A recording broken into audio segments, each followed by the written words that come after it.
I'm Kelly from Kelly Kid, and today we're going to learn how to make cranberry sauce in preparation of Thanksgiving. So before we get started, we'll make sure we have all of our ingredients and supplies.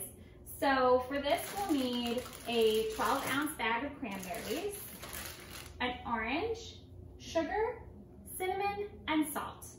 And for our supplies, we'll need some measuring cups, a cutting board and a knife, a spoon or a spatula to mix everything with, a peeler or a zester, and a pot that will cook everything in. So now that we have everything, we're ready to get started.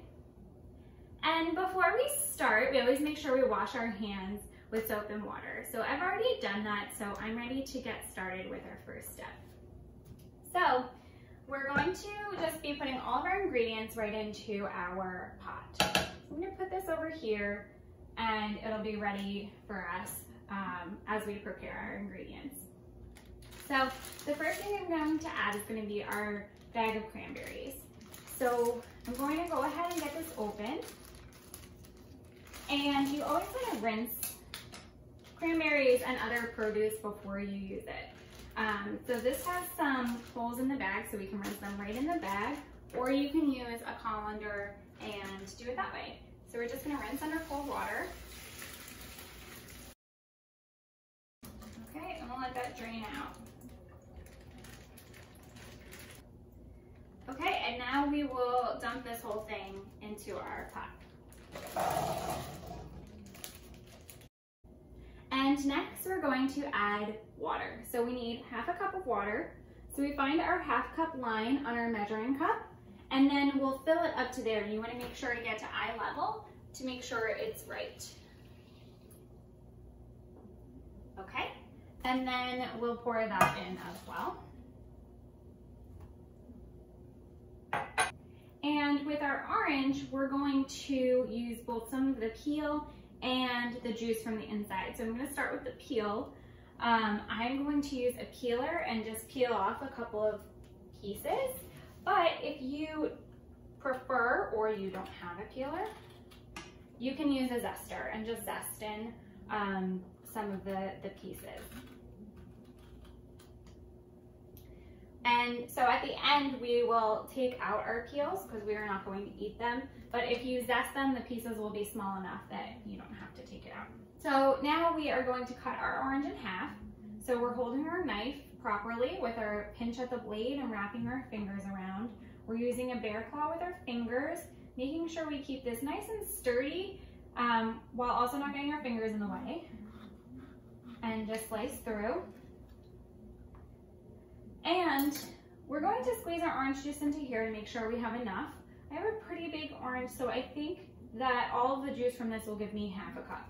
If you have a smaller one, you can just use a few. So that's why we're going to do it in here and see how much we get.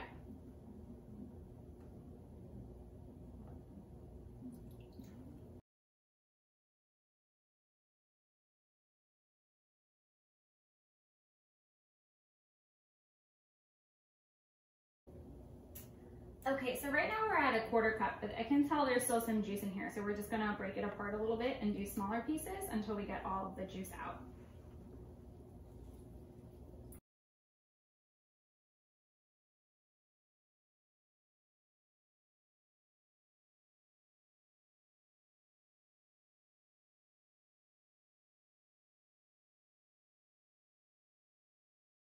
Okay, so now we'll check, and we have just about half a cup. So that's good, and I have some pieces of orange in here from when I was squeezing, so I'm just going to use a strainer to put this in, but if you don't have a strainer, you can just pour it through your fingers and try to catch those solid pieces.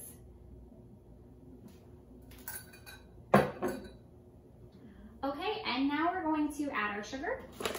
So we need 3/4 of a cup of sugar. So scoop it in. Make sure it's over full, if anything, and then use your finger to flatten it out, brushing all the extra off into the bag. So now we have 3/4 of a cup of sugar. Put that in.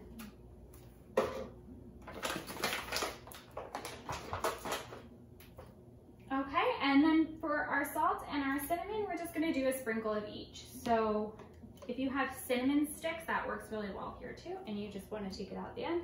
I'm just doing a little sprinkle. And same with the salt, just a pinch of salt. So if you have your salt in a bowl, you can just take a little pinch with your fingers and drop it in. So now we're ready to cook it. So we're gonna take this and put it onto our burner, turn it to medium heat, and we're going to mix it.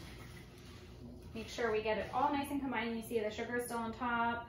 So we make sure that when it heats up that the sugar dissolves. Okay, so we're all mixed, so we're going to wait until this comes to a simmer with some bubbles forming, and then we're going to set a timer for about 10 minutes to cook it. So that way some of or most of our cranberries burst, and then you start getting that really lovely jam cranberry sauce consistency. Okay, so we have some bubbles forming here a little bit, so we're going to set our timer for 10 minutes. And while this is cooking for those 10 minutes, you just want to stir it every so often. So every couple of minutes, come back to your stove, give it a mix around, and make sure you're checking on it, but also moving everything around. So after our 10 minutes is up, we'll come back and check back in. Okay, so our 10-minute timer just went off, and our cranberries have burst, which I'm going to show you so you know what you're looking for. So here we have one of our cranberries, and you can see here that the skin has split. So that's how you're going to get all that flavor into the juice. So that's how we know it's done. So we're going to turn off our stove and make sure we give it a mix. And it's still gonna look pretty watery. It's not gonna thicken up and become the cranberry sauce that you're thinking of until it cools down. So we're going to very, very carefully pour this into our bowl.